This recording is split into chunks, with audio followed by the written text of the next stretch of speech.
ခံပွဲတစ်ခုမှာနန်းတွေဟောပေါ်ဆိုင်ရာမာလာရှန်ကောလေးနဲ့အခန့်ချင်းလို့ဆိုပြီးတော့လာဝယ်သွားတာပေါ့နော်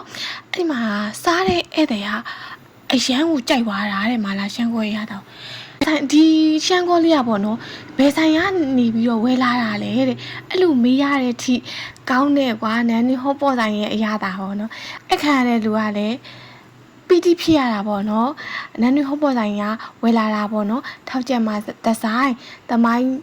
မက်ခရိုခဝဲကျန်နာမှာတဆိုင်ရှိတယ်လို့ပြောလိုက်တော့နောက်ဆိုရင်နဲ့အဲ့ဆိုင်မှာသွားအပေးဦးမယ်တဲ့ဆိုတော့ဆိုင်ရှင်ကအဲ့လိုမျိုးအတန်လေးတွေပြန်ကြားရတဲ့အချိန်တိုင်းတော်တော်လေးကိုအမောပြနေပါပြီပါဆယ်ဝယ်သွားလို့တခုခုအစင်မပြေတာဖြစ်ခဲ့မယ်ဆိုလို့ရှိရင်လည်းပါဆယ်ဘူးလေးကိုပြန်ပို့ပေးပါငွေချက်ချင်းပြန်အမ်းပေးပါမယ်ရှင်စားလို့ကုန်မှတော့ငွေပြန်အမ်းပေးလို့မရပါဘူးရှင်